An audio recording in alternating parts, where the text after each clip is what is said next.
Previously on Alan Wake, I wrote a horror story that has come true. Thomas Zane did the same in the 70s. You will go no further. If I continue like the Dark Presence wants me to, the story I'm writing won't save Alice. It's a horror story. No one will survive. You knew Zane! Thomas Zane! You're the Lady of the Light in the song! He left something behind to help me. The clicker. Alan thought of this as he stood on the rim of Cauldron Lake, the clicker in his hand. He took a deep breath and jumped. I can get to her now. I can finish this.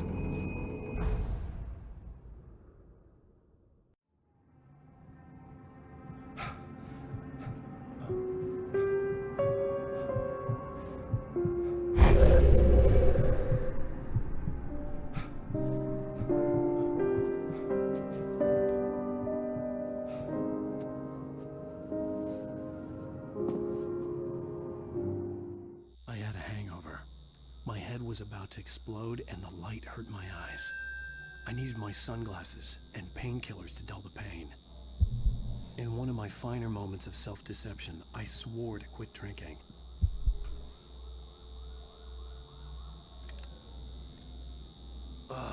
The sunglasses made the world look bearable.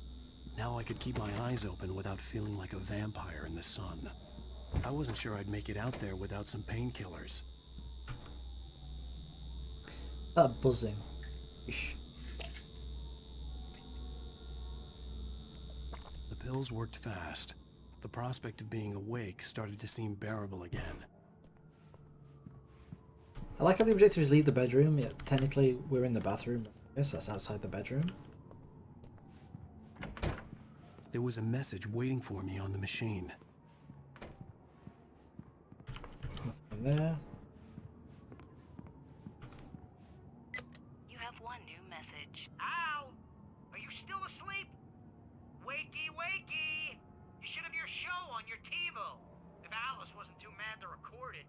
As she called me earlier and really chewed me out. Yeah, we went a little overboard last night. But parties are a part of this business. Al, look, I'm saying this as your friend. She's not doing your career any favors by trying to run your life like that, okay? I'll talk to you later, Al. Watch the show! Okay, is there anything else in the house? So, okay, why are you locking all the doors when you're inside the house? Come on. Who locks the doors inside the I guest house? on the talk show the previous night, talking about my latest book. The show was supposed to be waiting for me on our TiVo. Ladies and gentlemen, welcome back to the Harry Gallant Show.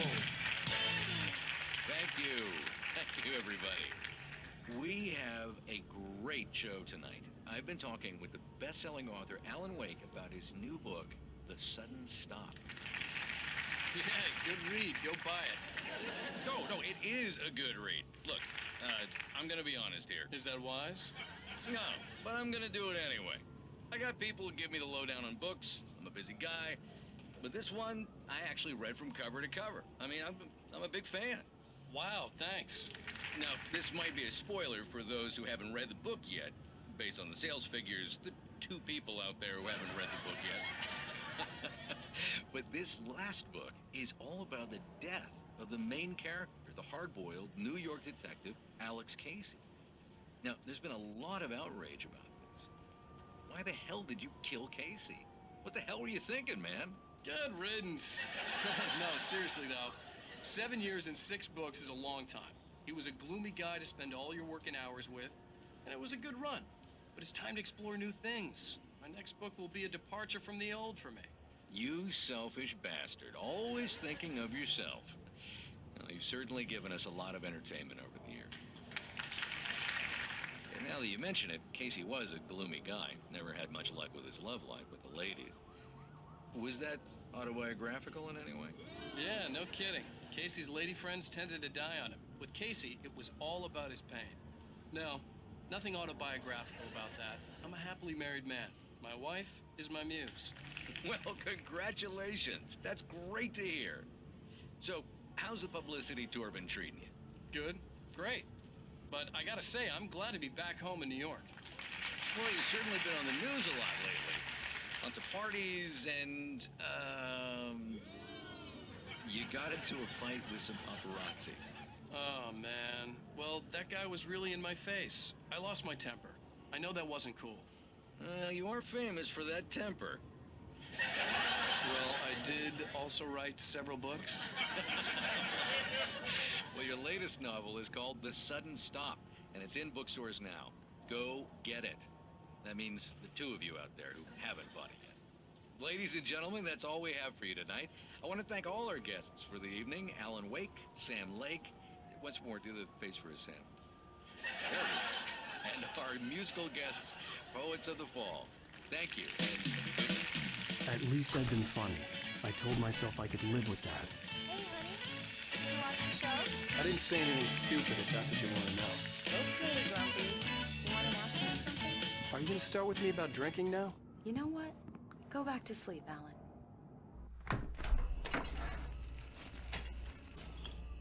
What? Now you can't even talk to me? Well, this morning I was angry because you said you'd be home at midnight and you showed up at 7 a.m. and passed out in mid-sentence. Now I'm over it. Are you angry? This goddamn tour. It's gotten out of hand. Oh, honey. It's almost over, right? We can get back to normal. Then you can start writing again. I'm sorry, honey. Alan, you're not thinking straight. Just take a shower and go back to bed, huh? Yeah, you're right, honey. I'm sorry. Once this is over, let's go away together. A vacation. Just you and me. Some peace and quiet.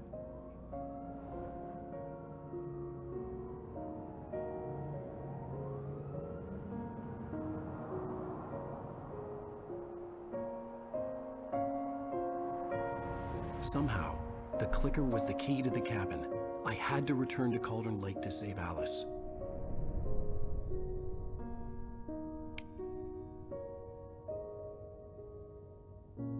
I'm going back to the lake to finish this. I'm going to write an ending to the story in the manuscript on my own terms, to make it all right. Why can't you just write it here?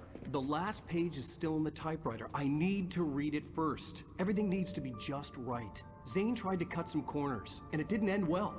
Okay, ready when you are.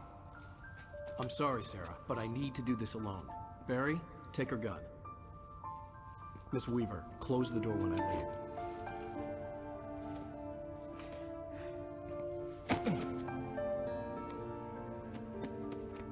Good luck, Al. See you later.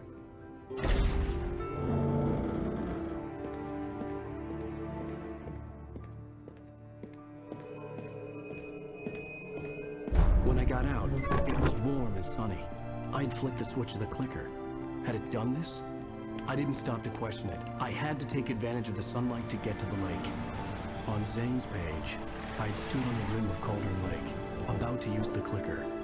That's where I was headed.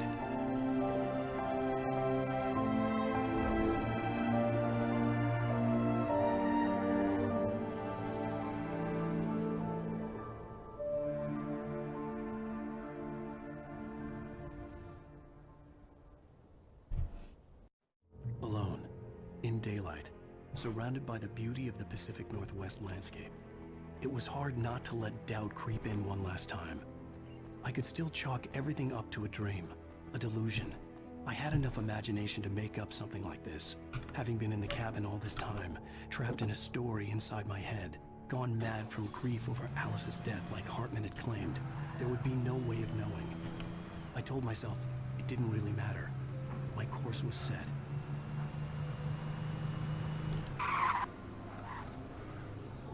Okay, so there's nothing there.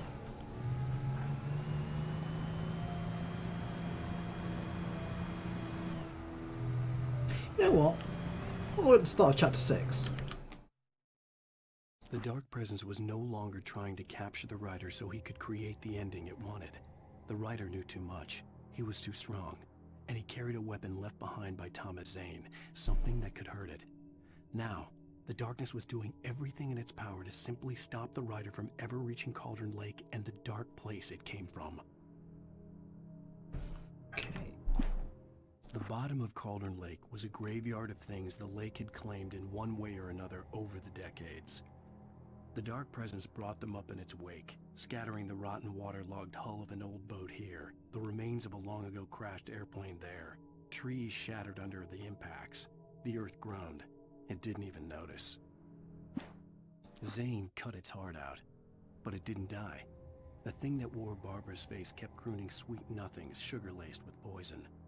He put on the suit, untied the monster from the chair. The thing in his arms thrashed weakly, but he held fast. He stepped outside, off the pier, and into the dark water, a sinking pinprick of light descending toward a bottom that never came. The dark place I found myself in was unlike anything I could ever have imagined. It wasn't solid. It flowed. It was conceptual and subjective.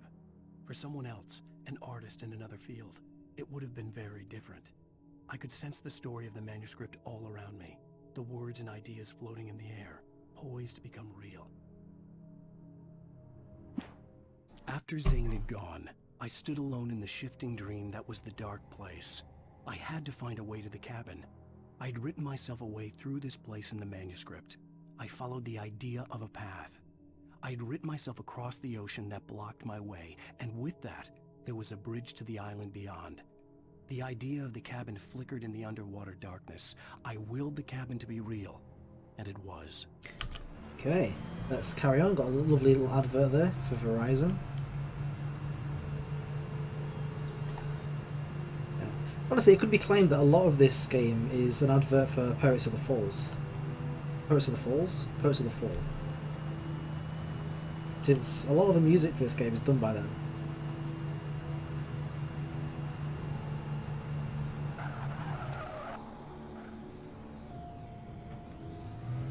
Anything here? Anything? Nope, nothing.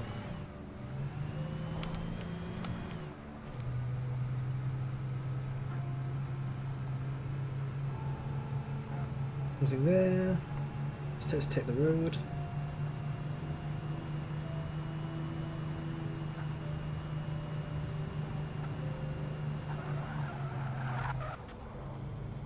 If there's anything in that house.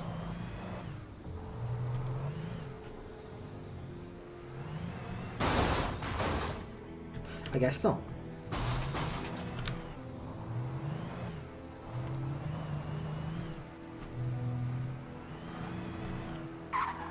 Oh.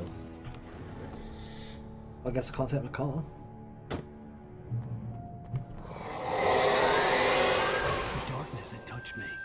There was a link between us. Always would be. I could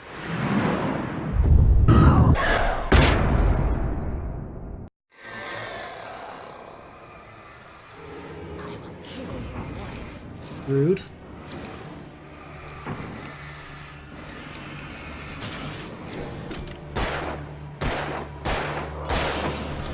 Ow.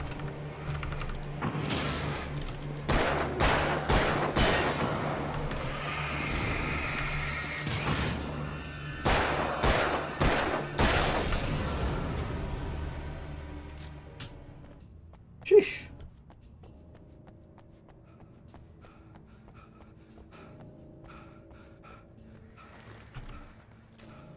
Bloody birds. It's gonna break, isn't it? Whatever. With the car. I'm glad everyone's leaving their keys in. Like, if people weren't just leaving their keys in their car when they left them, it'd be really awkward. Then again, they're probably leaving their keys in the car because they've been killed by the darkness, so maybe not so good. For them, anyway. Like Alan Wake said earlier, there have to be victims along the way. This way.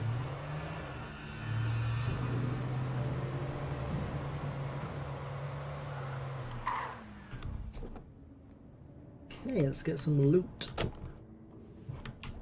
At least I've got a lantern, even though I only have 6 bullets. It's kind of awkward, only having 6 bullets. Page, lovely. Through here, bullets. Refundable $100 security deposit. Available, required on all reservations. No live music, no pets. Keys. Shotgun. Yeah, I'll take shotgun. Shotgun's better than keys. Based on the signature in the motel register, Agent Nightingale had stayed here, in room number 2.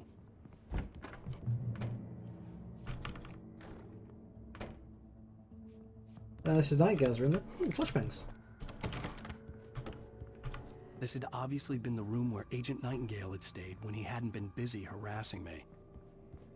Rip. Look after yourself and your co-workers. How about no? Pal.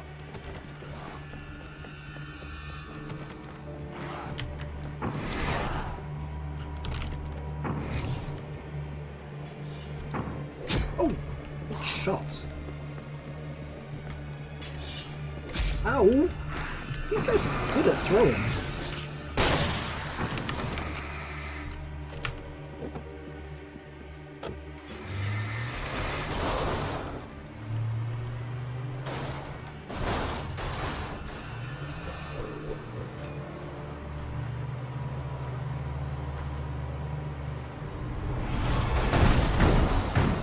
I'm down in the car.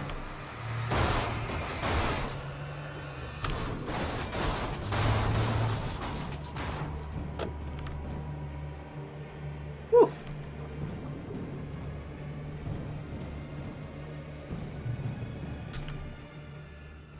Hey, some stuff here. Lovely. Only one flare? Really? Oh, come on. Give me some better than that.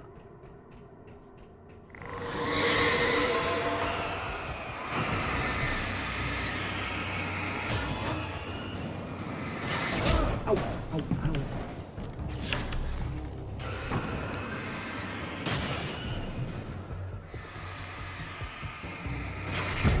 Ow.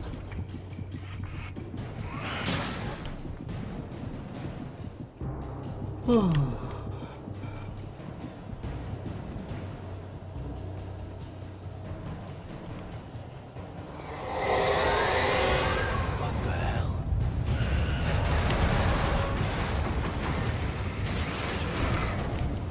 Ooh, good dodge.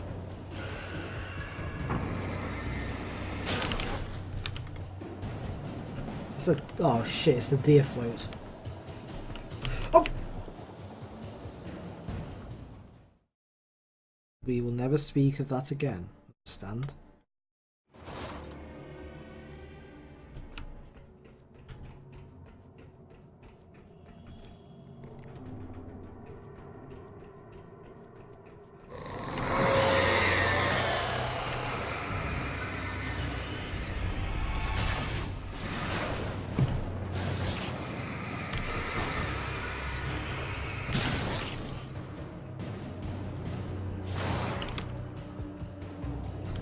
Well, since you're trapped there...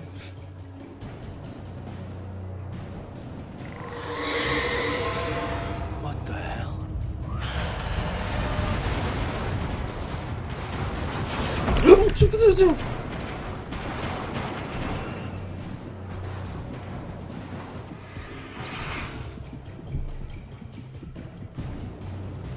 I think he just flew off the bridge.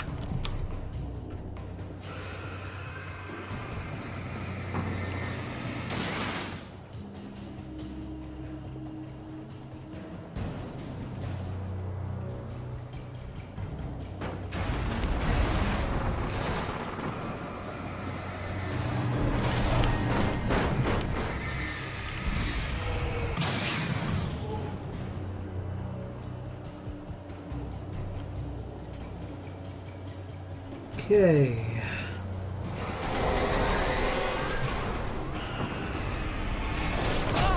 Ow, ow. These poltergeists love killing themselves.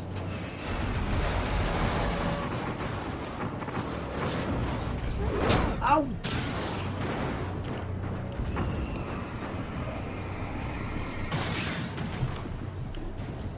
Okay then.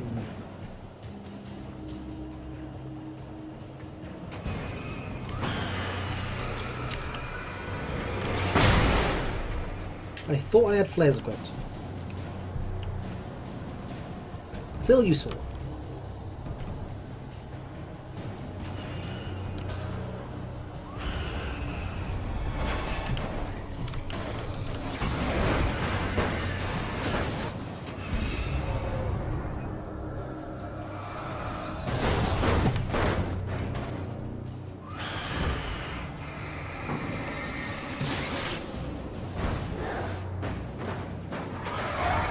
Oh, fuck off.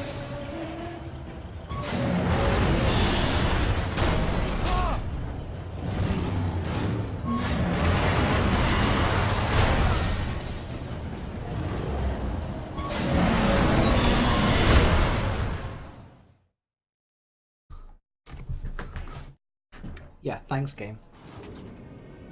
Are you having a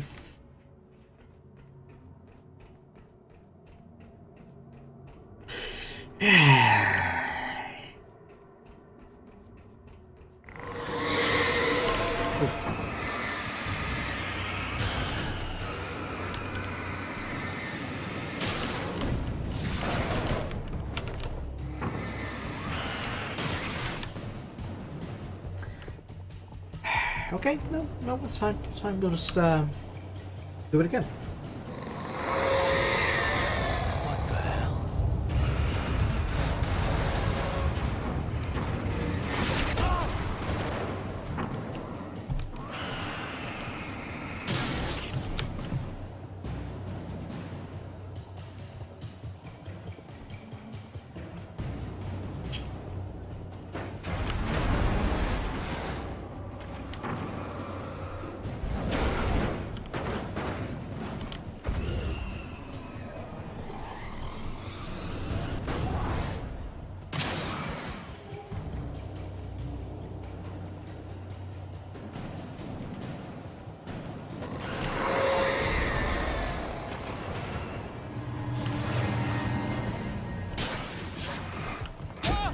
Ow.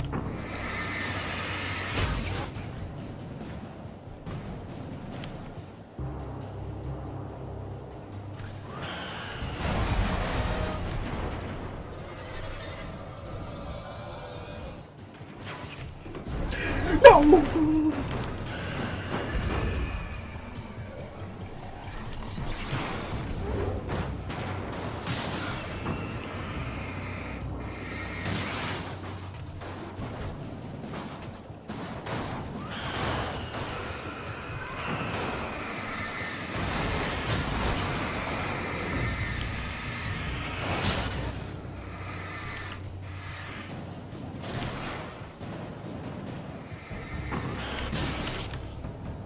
Okay. Now I'm just gonna have to drop.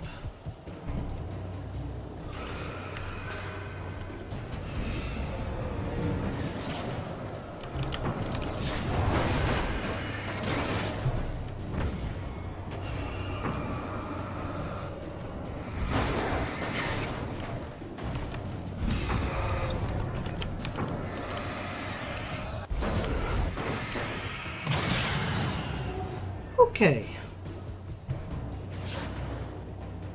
We're fine.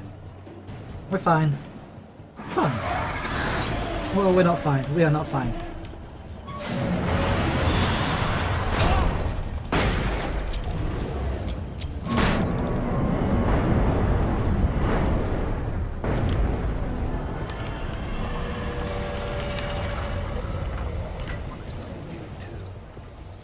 Okay. Okay, that worked.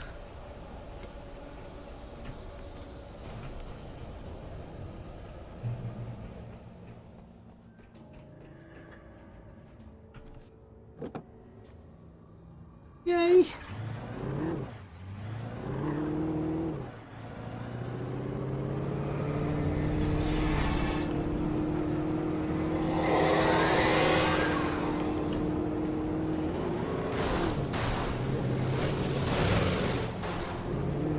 Bye, see ya.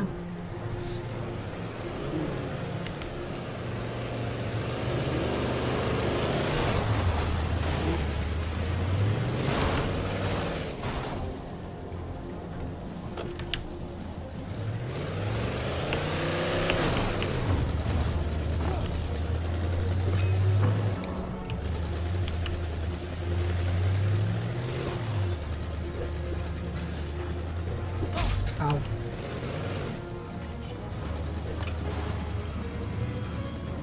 Okay.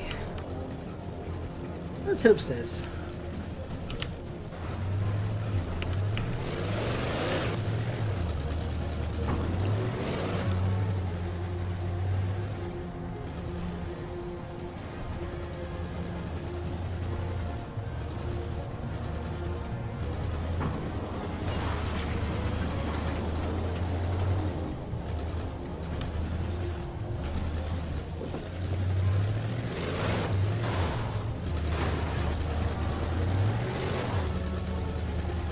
He really likes to attack this building.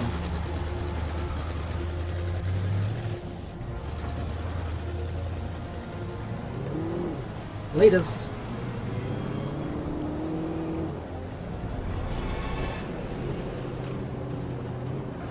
No, no, not the way forward, not the way forward.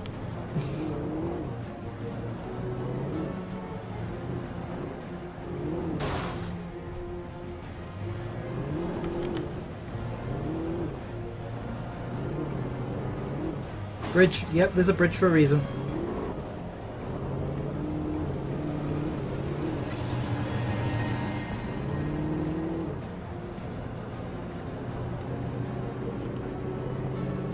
He's in the car. We're good. Nothing can stop us now.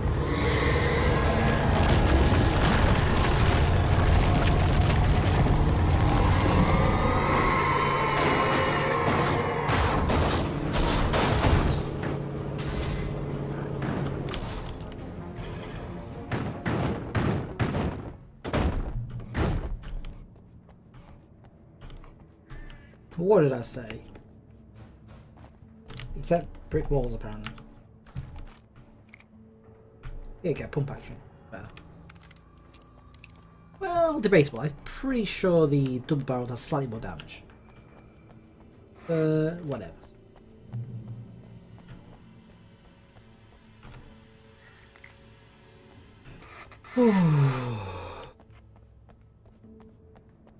Yeah.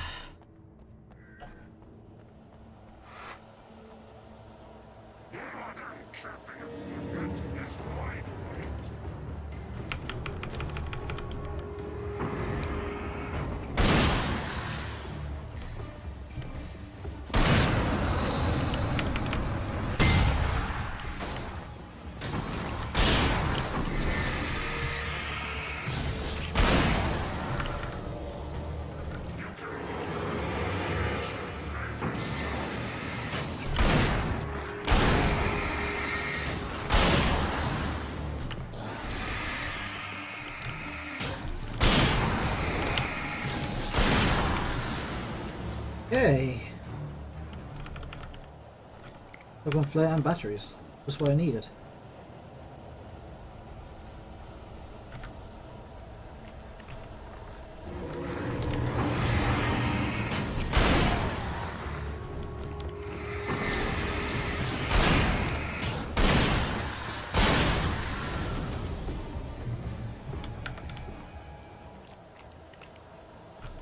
Manuscript page. Oof. Oh yeah, I've got a pistol on now. Hey, we've got a car. You know what? Before we do that, let's finish off the rest of... The Poet and the Muse, lyrics by Old Gods of Asgard. The first verse. There's an old tale wrought with mystery of Tom the poet and his muse, and a magic lake which gave a life to the words the poet used.